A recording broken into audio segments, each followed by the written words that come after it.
Well, today on the bench we have a Sencore FE20 field effect multimeter. It comes with what they call the handy case, and this is a really neat unit to me because it still has the paperwork in it. It has a tag still attached, so other than being dirty and just aged, it's still in really good shape. I have no idea what kind of shape the batteries are in. I thought I'd share this with you.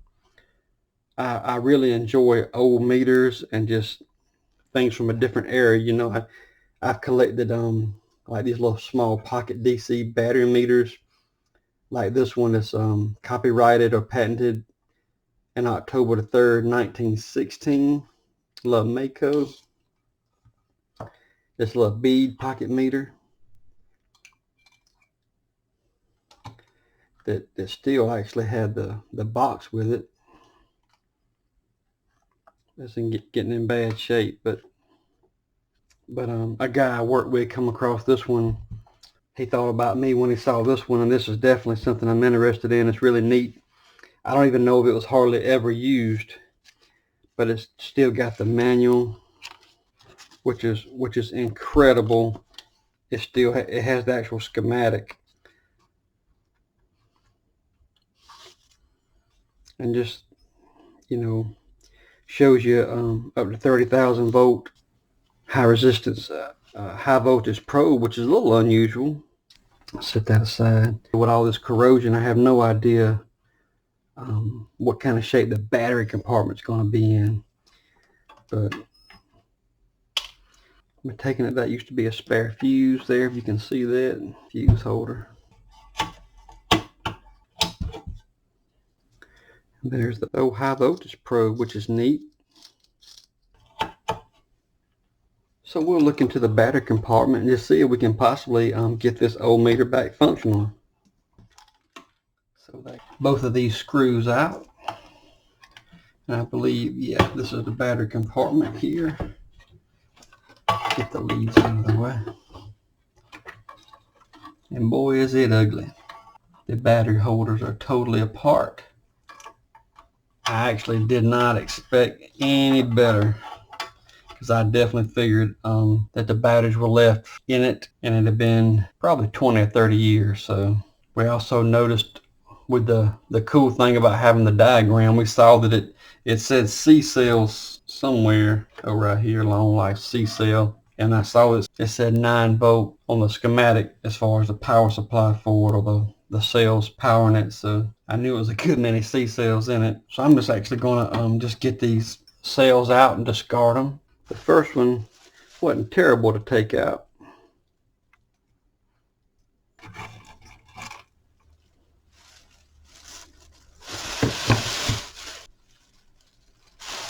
That one wants to stick on there. So there we go. So if we look at this schematic, we do show our 9 volts of power with the C cells going through our switch 1A.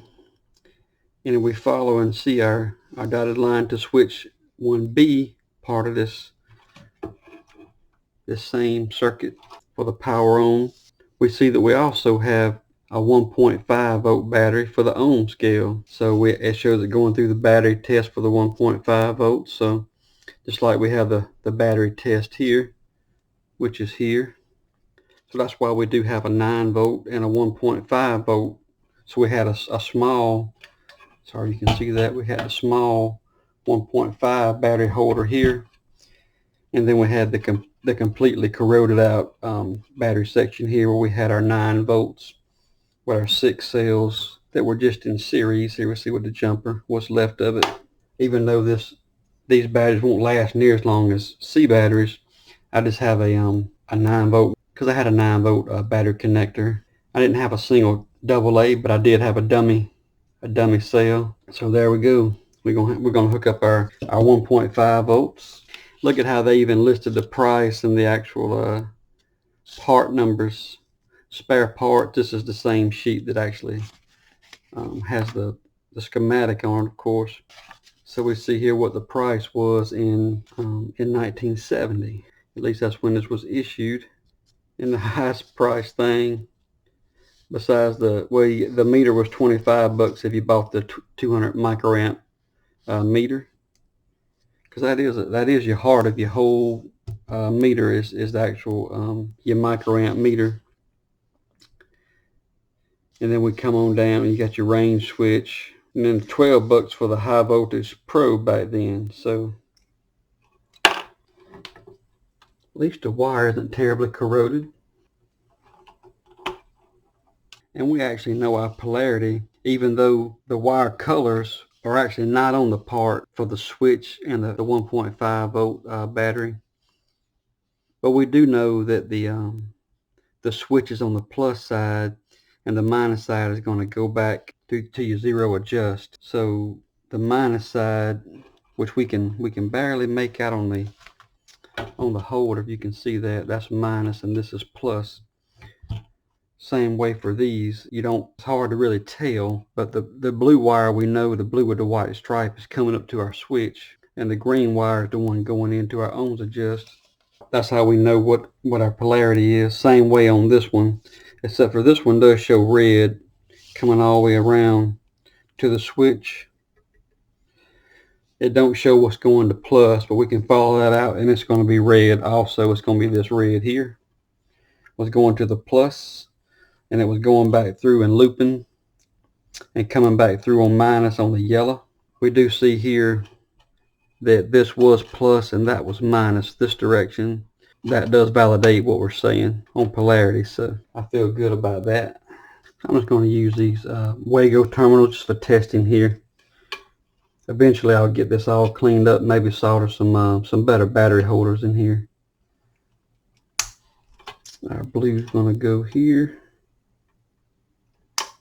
So that's got our 1.5 volts. And for our 9 volts, our yellow was negative and red was positive. So now we switch it on and our meter actually does move.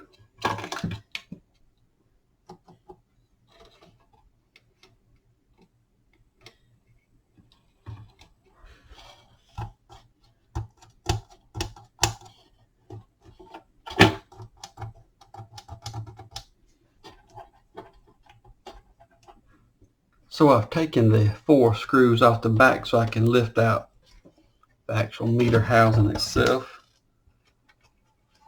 I can clean this up a lot better. You might be interested in taking a look at that. Those wafer switches might need some cleaning up. There is a couple electrolytics in here. Axial electrolytic here. Axial on the board here and here, which is definitely well past their lifespan. But there's all our resistors that they brought across for our different ranges. We can see here on a different voltage range. And then from there, depending on the selector switch, right, we just sweep into our, what they're showing is M that looks like a little motor. Here's the meter with the diode across it. So these resistors are very reliable. The ceramic caps, very reliable. The main concern would be the contacts on the wafer switches, and many contacts it is, and of course as mentioned, just electrolytics. And I don't know if you can see that or not, but I believe those are going to be polystyrene caps.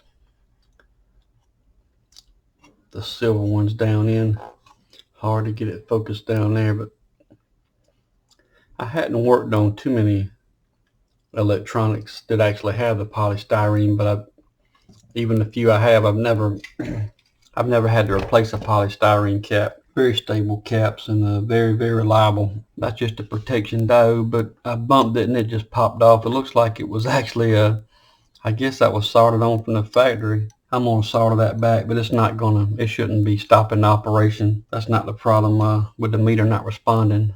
I have desoldered the green lead off of the microamp meter, and I have an inline, because the Fluke 87 can read the microamp scale.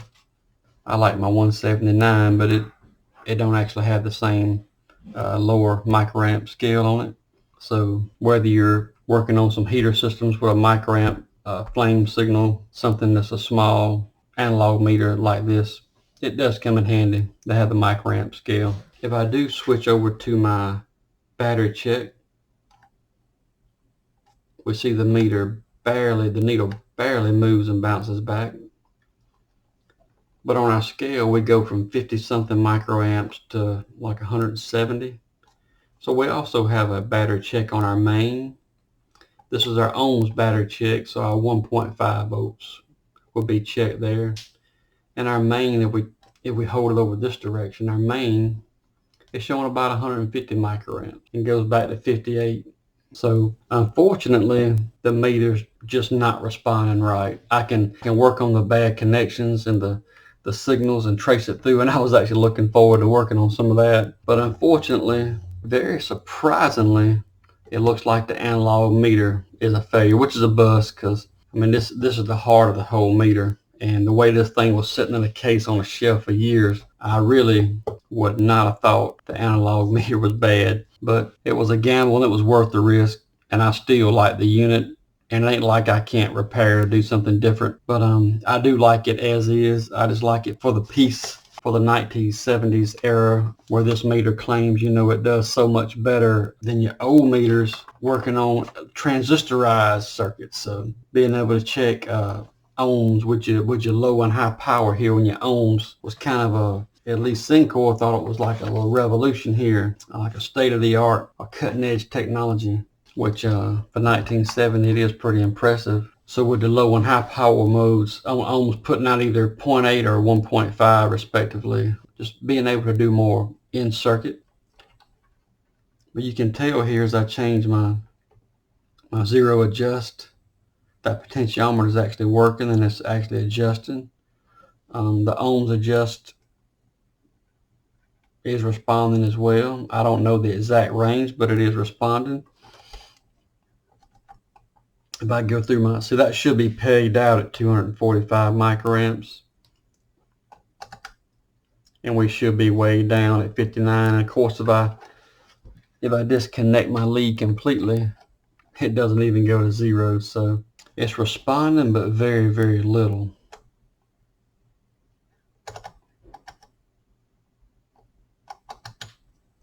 But unfortunately, we're just not seeing our analog meter here respond to our microamp change. Yeah, so even 0 to like full scale microamps, we're getting very little sweep. So as bad as I hate it, the analog meter does have to come out. I'm going to desolder this so we can take the meter out. So I have these desoldered, just taking off the nuts off the 4 studs for the corner to get the meter out. Now with the meter out, I'm going to try to take the face plate or cover off.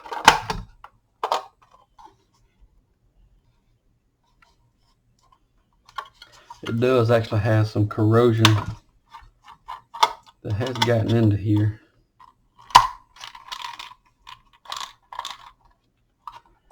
Just stuck.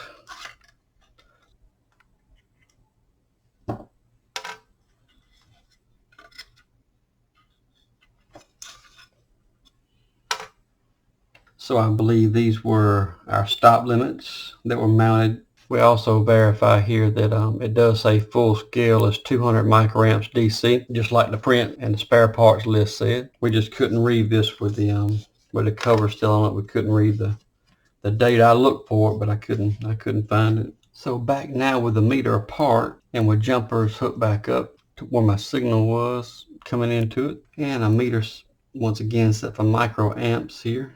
I do realize that some slight corrosion was affecting the movement of this needle. The signal was fine. And if I do my battery check now, I go to my 160 or 170 microamps. If I just bump the needle, it does move.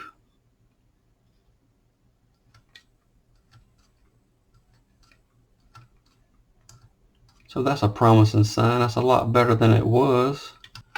So I'm just going to clean this up a little bit and we'll be right back. So after cleaning this meter up, I believe it is working a lot better. But one thing to mention, I almost forgot about using some of this electric parts cleaner. I learned this years ago and forgot.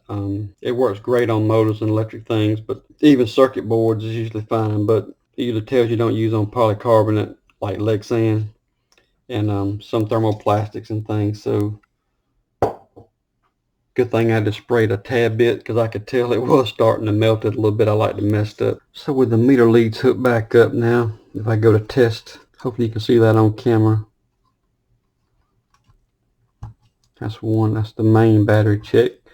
And this is the ohms battery check. So that's just one way to see that the sweep is actually working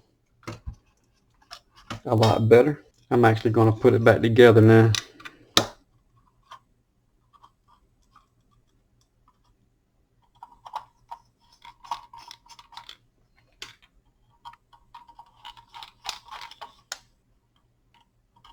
Okay, so these are made to adjust.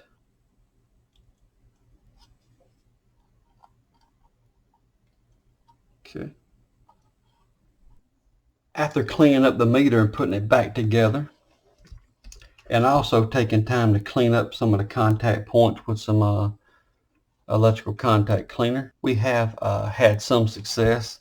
I got one side soldered back in, the diodes back across, and I still have my meter in line for right now because accuracy is not what I'm shooting for, it's functionality at the moment. So still have my microamp meter just so I can tell what kind of signal I'm giving the meter. But as we can see, we're really close to zero right here, and even though we have some adjustment, I still ain't got it perfect. It is moving some, but we're pretty close. And we do notice on a microamp meter, hopefully you can see the display on camera all right, we see that we're zero. We can go to negative anything past 200 microamp and anything positive 200 microamps. We can see our gauge swing. So even though our gauge still has some issues, the corrosion cleaned up, it's a tad bit of spray lube on the bushings. It's actually moving pretty well, as we can see here. Cut the switch on. I cleaned the switch up as well. So really just going through, we can get all the way to zero here as we peg out way past 200 microamps. And we noticed here on the zero cal that we have an issue. So without going much further in calibration, we can see that the swing of the meter is probably perfect because, or at least it does work very well. Because we go from negative 500, if you can see here, I'm barely tweaking, and boom, it goes to a positive, over full scale positive, and that's just barely tweaking this pot. So I went out and double checked this pot as far as cleaning it out. Sometimes you get lucky with cleaner, cleaning up so the wiper makes good contact. The corrosion from the battery, as we see, probably what caused most of this damage. Just sitting on the shelf, it would have been fine. It cleaned up good, but the corrosion sitting here on the metal, and we see the film going across here, and probably got all the way to the potentiometers and the switches. And being a good enclosure that it is, I believe it just attacked it. So we did get our analog meter actually working. It's functional. If we look here on our battery test, as we had talked about a couple times, that's our 9-volt test, how it puts it across switch 4, and switch 5 does for the 1.5 volt test. So if we test that, the spring-loaded switch for our ohms or 1.5 volt test, we see battery good, a little bar right here, and boom, we're good. So that's working. On the main, we go to the same bar, and we're good. So the battery check works great. We see our scale as before going to like 150 or 160 microamps, or closer to 170 when we had the battery fully charged earlier. I have run this battery down a little bit because these batteries are not going to run this meter very, very long. It is made to run those C cells. It's going to be a little bit power hungry. But nevertheless, I would love to get it working, even if it is with a 9-volt and a single cell. I'll be happy with that. Be a lot easier to replace. So I still do have to replace my electrolytic caps. That's going to give me trouble in some ranges because this is our calibration board, and we got 2 electrolytics on here that I know is past their lifespan. And we actually have one here, but I don't believe that's the only problem with this pot. I am going to remove it before I order one and make sure I can't get it going. So we take this pot off, remove the knob, just remove the nut from the potentiometer.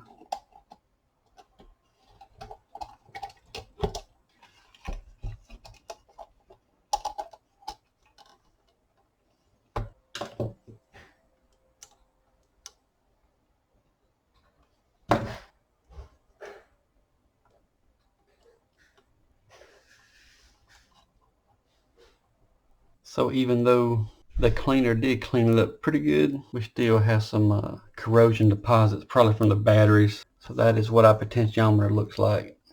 We see how our zero adjust and our zero range adjust, DC balance all comes into play here on the same circuit. So we do see that if we're getting our 2K or 2.4K across here, our carbon track seems to be doing fine, but when we get to the center, it's somewhere around 250 ohms. And we should be somewhere around 1.2K. So we come on around, we see it start to go up. And then it rises. And that's exactly what we're seeing on the scale, is it's changing. It's very little change, and all of a sudden it's a lot of change. It's not smooth across the full scale sweep, or even partial movement for that matter. So I'm going to clean this up a little bit better, and I might just have to order one. We'll see. Just got some alcohol here. I don't see the corrosion being bad enough to get out a heavier cleaner or vinegar at this time. Vinegar does clean up alkaline stuff very well, but at this time I don't think it's necessary. The alcohol is doing a really good job getting this is actually my second or third Q-tip here. And the more we clean, the more we see some of the resistive coating is gone off the potentiometer itself. It still seems to be non-linear, so I don't believe this is a logarithmic potentiometer, simply because it just shows these as being a 2K panel mount. I would think they would show if it was not linear.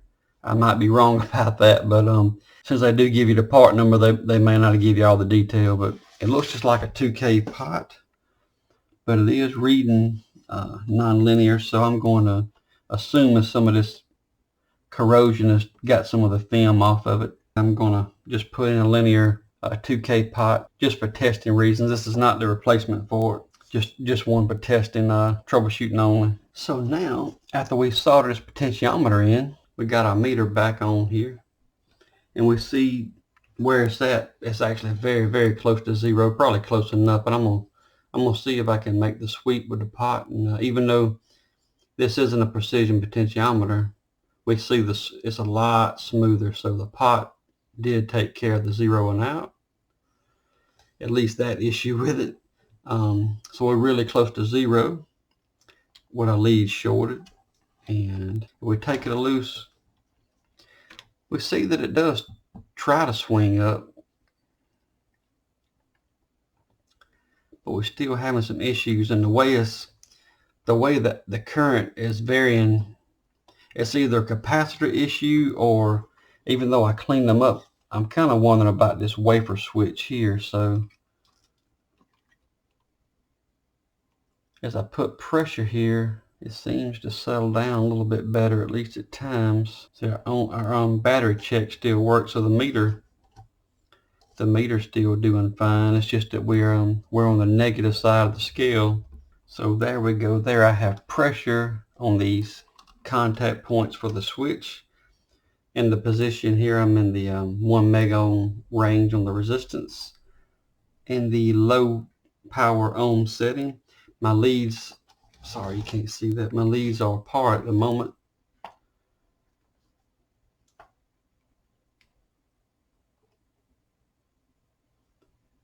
There we get, for the first time, we get in our ohm sweep. So at least I know my contact points. I got to clean these up. These wafer switches, the way they're multi-layer, they can be a nightmare. So I'm just trying to be gentle and clean up the surface. Sometimes you get lucky in the spray. It took a lot of tarnish off, but we're still getting a bad connection, as we can see the meter change when I just put pressure down. And of course my finger is not enough resistance to make it go all the way to zero, so it's not actually the resistance of my finger, it's just I'm moving the wafer. And at one point I had put pressure on this resistor and pushed down when it got stable, and this resistor is actually pushing on the bottom set. So each wafer has a front and back set of contacts, so it looks like we have 6 different sets in the stages here of this wafer switch. So I do have some parts ordered. I do have my potentiometer ordered. I do have some capacitors ordered, and I still got to work a little bit on the connections. It's giving me some fits at times here. This video can go on and on and on, so we're just troubleshooting and just looking at this Sencore meter. I think we'll just stop right here. If there's a lot of comments, a lot of interest in going further, I can definitely do multiple videos on looking into and repairing this Sencore. We know pretty much we're down to connections though on the wafer, so I don't want to take a whole lot more time. Make sure the battery check still works here. Everything's working good with that. So I do have it operational enough to get the potentiometer and have it back in there and in pretty decent shape for a collector's item for me. But so if you like this video of getting this analog meter part back working and testing, just to look at this old 1970s meter and the schematics for it, and owner's manual, service manual, please like, share, subscribe, and thanks for watching.